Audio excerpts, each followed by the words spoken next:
Assalamualaikum warahmatullahi wabarakatuh. Hai adik-adik, jumpa lagi dengan saya. Pada video pembelajaran kali ini kita akan membahas tentang simbiosis. Sebelum kita ke video berikutnya, jangan lupa like, comment, and subscribe ya. Pengertian simbiosis. Simbiosis adalah hubungan timbal balik antara dua jenis makhluk hidup yang berbeda, yang hidup saling berdampingan. Jenis-jenis simbiosis. Yang pertama, simbiosis mutualisme, yaitu hubungan antara dua jenis makhluk hidup yang menguntungkan kedua belah pihak atau saling menguntungkan. Simbiosis yang kedua adalah simbiosis komensalisme, yaitu pihak yang satu mendapat keuntungan, tapi pihak lainnya tidak dirugikan dan tidak pula diuntungkan. Simbiosis yang ketiga adalah simbiosis parasitisme, yaitu pihak yang satu mendapat keuntungan, sedangkan pihak lainnya mendapat kerugian. Contoh simbiosis mutualisme yang pertama adalah hubungan bunga dan kupu-kupu. Kupu-kupu membutuhkan nektar pada bunga sebagai makanannya, sedangkan bunga membutuhkan kupu-kupu untuk membantu terjadinya proses penyerbukan. Contoh yang kedua adalah hubungan bunga dengan lebah. Lebah membutuhkan madu yang terdapat pada bunga sebagai makanannya, sedangkan bunga membutuhkan lebah untuk membantu proses penyerbukan. Contoh simbiosis mutualisme yang ketiga adalah burung jalak dengan kerbau. Kerbau memperoleh keuntungan dengan habisnya kutu yang menempel di tubuhnya, sedangkan burung jalak merasa untung karena mendapatkan makanan berupa kutu. Contoh selanjutnya adalah hubungan antara jamur dan lumut kerak. Jamur pada lumut kerak berfungsi sebagai pelindung dan penyerap air serta mineral. Ganggang yang hidup di antara miselium jamur berfungsi menyediakan makan melalui fotosintesis. Lumut kerak adalah organisme hasil simbiosis mutualisme. Jamur pada lumut kerak tidak dapat hidup sendiri di alam. Hubungan antara flagellata dan rayap. Flagellata hidup di dalam usus rayap dan ikut membantu proses pencernaan rayap. Sedangkan kalau untungnya buat flagellata adalah mendapat makanan dari rayap. Hubungan simbiosis mutualisme selanjutnya adalah hubungan antara ikan badut dengan anemon laut. Ikan badut memanfaatkan anemon laut untuk berlindung dari musuhnya. Tanpa perlindungan anemon laut, maka ikan badut akan dimangsa oleh predator. Dan sebaliknya, anemon laut juga mendapat keuntungan, yaitu terhindar dari ikan kupu-kupu yang akan memangsa anemon laut. Selain itu, ikan badut juga membersihkan sisa makanan dan parasit di tubuh anemon laut. Simbiosis komensalisme. Contoh yang pertama adalah hubungan tumbuhan paku-pakuan dengan tanaman yang ditempelinya. Tumbuhan paku-pakuan mendapat keuntungan berupa rumah tinggal untuk mendapatkan cahaya matahari. Sedangkan tumbuhan yang ditempelinya tidak dirugikan dan tidak pula diuntungkan. Contoh yang kedua adalah bunga anggrek dengan tanaman yang ditempelinya. Tanaman anggrek mendapatkan keuntungan berupa rumah tinggal untuk mendapatkan cahaya matahari. Sedangkan tanaman yang ditempelinya tidak dirugikan dan tidak pula mendapat keuntungan. Contoh berikutnya adalah tanaman sirih dengan tanaman yang ditempelinya. Pada tanaman sirih sama dengan tanaman paku-pakuan dan anggrek. Tanaman sirih hanya menumpang pada tanaman yang ditempelinya, bertujuan hanya untuk mendapatkan cahaya matahari. Sementara tanaman yang ditempelinya tidak mendapatkan untung maupun rugi.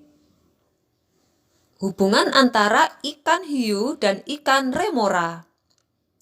Ikan remora yang selalu berenang di dekat tubuh ikan hiu akan turut menjelajah kemanapun ikan hiu itu pergi. Ikan remora menjadi aman dari ancaman ikan pemangsa lain karena ikan pemangsa takut terhadap ikan hiu.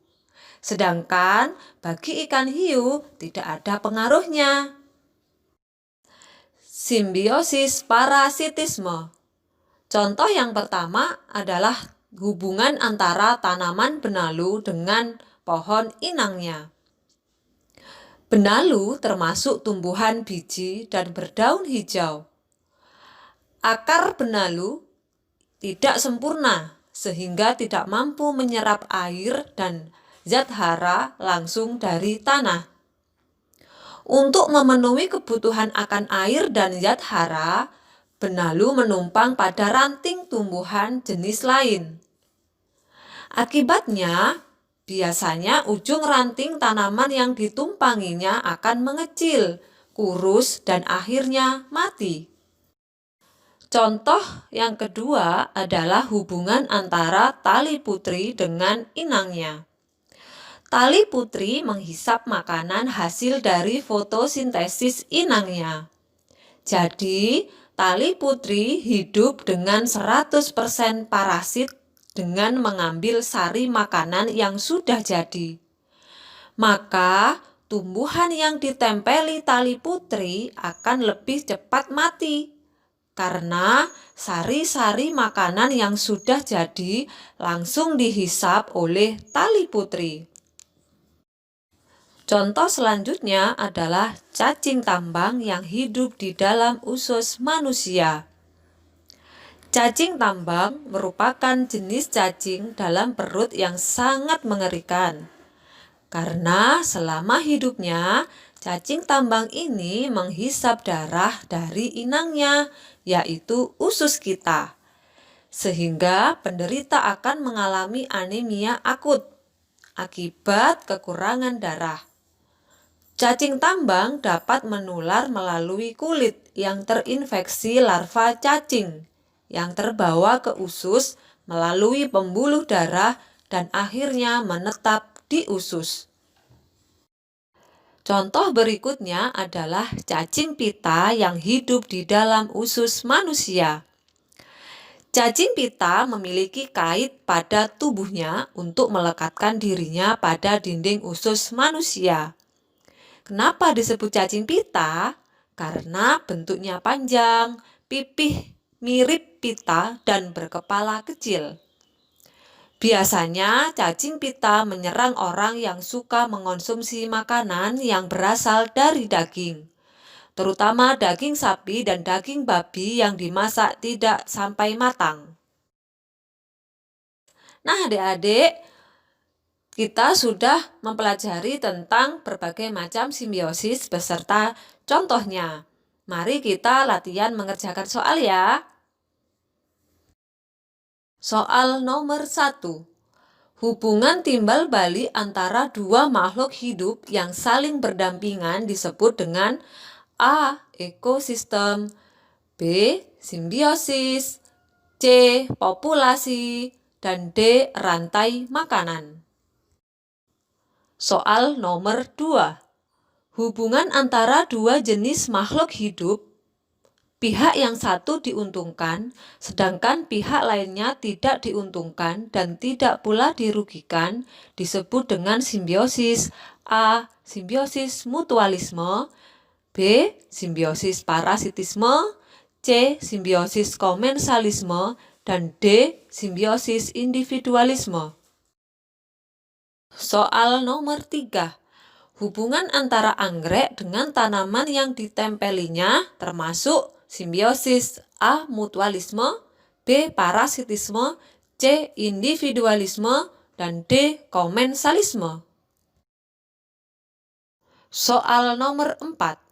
Contoh yang termasuk hubungan simbiosis komensalisme yaitu A. Hubungan flagellata dan rayap, B. Hubungan ikan badut dan anemon laut, C. Cacing pita yang hidup di dalam usus manusia, dan D. Tanaman sirih dengan tanaman yang ditempelinya.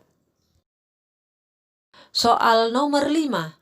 Keuntungan yang didapat anemon laut berhubungan dengan ikan badut adalah A. Mendapatkan sari-sari makanan, B. Terlindungi dari ikan kupu-kupu yang akan memangsa tentakelnya, dan C. Mendapatkan rasa nyaman, D. Terlindungi dari pemangsa ikan-ikan besar. Nah, adik-adik, kita sudah mempelajari tentang simbiosis. Jangan lupa tetap semangat dan terus belajar. Karena belajar itu menyenangkan. Jangan lupa like, comment, and subscribe ya. Jangan lupa juga saksikan video-video pembelajaran lainnya. Assalamualaikum warahmatullahi wabarakatuh.